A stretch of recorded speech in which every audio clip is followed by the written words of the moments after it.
Brulotte, ami et collègue d'Yvon Penneau, tout d'abord, mes sympathies. Je pense que quand on parle d'Yvon, les sympathies, ça nous fait de la peine.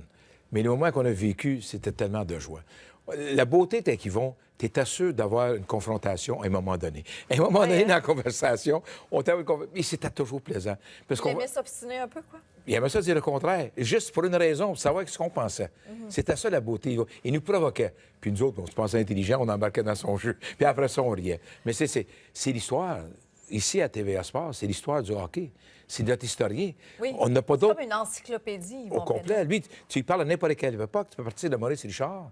Jusqu'à aujourd'hui, il connaissait son monde, connaissait les joueurs, toujours en contact avec les différentes équipes, et tellement fier de son fils. Oui. Tellement, son fils, c'était sa raison de vivre. La famille, hein, pour lui, c'est très important. Écoute bien, son épouse est décédée il n'y a pas longtemps, les petits-enfants, tout ça. Alors, dans le cas d'Yvon, c'est le gars, sens d'humour, qui aime rire. Il n'avait pas peur de rire de lui-même, mais souvent très respectueux lorsqu'il donnait son opinion. Des fois, quand tu es journaliste, tu peux avoir tendance à critiquer puis être sévère, puis dire des choses que tu n'es pas supposé. Yvon, non. Yvon était juste, et surtout, quand il y avait une critique, était juste, et non pas personnelle. Parlez-moi de votre relation à vous deux. Vous êtes connus comment? Montréal Matin. Montréal Matin, il est arrivé du Saguenay comme journaliste Montréal Matin. Là, il est arrivé, il couvrait les expos. Il venait me voir, il m'appelait M. Brulotte. Il m'a dit, M. Brulotte. J'étais de son âge, j'appelais moi Roger. Puis là, on faisait le tour des expos. Il venait au camp d'entraînement des expos. Ensuite de ça, on parlait de hockey beaucoup. J'aimais ça parler de hockey avec lui pour savoir ce qu'il pensait. Et il ne faut pas oublier qu'il était descripteur de baseball. Les gens oublient ça, il était descripteur de baseball. Avec qui? Le père de notre collègue, Carl Génina.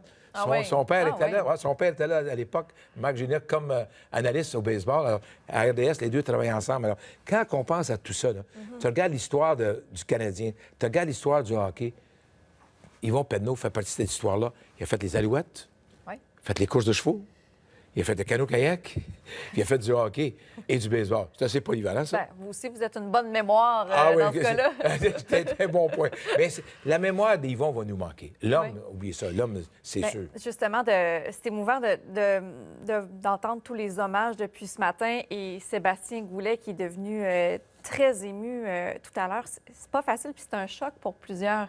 Il y a beaucoup de monde qui n'avait pas vu ça venir, là, même s'il était malade. Mais Yvon ne voulait pas dire à personne.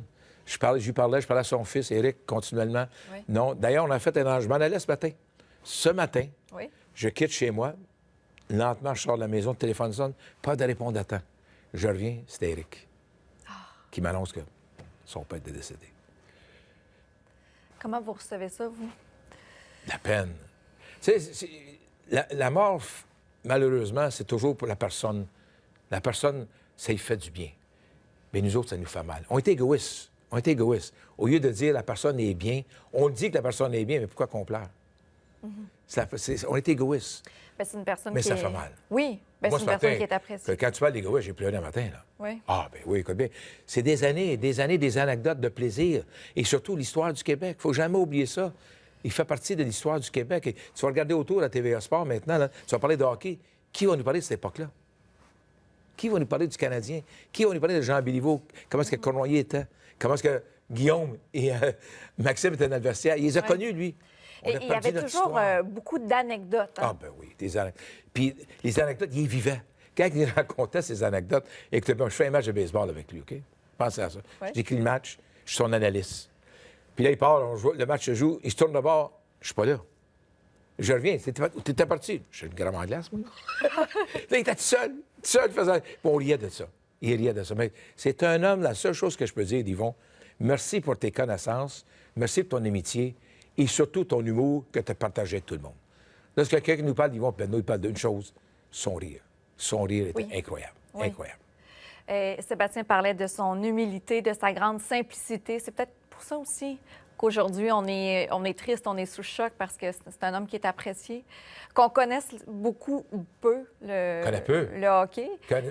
Les gens autour de lui... On connaît Yvon Penneau. Oui, et quand tu dis que tu connais Yvon Penneau, tu sais, sa femme qui est décédée récemment, tu regardes tout ça, c'est difficile à croire, mais quand tu regardes tout au complet, là, les dernières Coupes Stanley, là, tu montes des années 70, il les a tout connus. Il les a tout connus. Puis il les a vécus comme journaliste et comme homme. Et son plus grand ami dans le hockey, Scotty Bowman.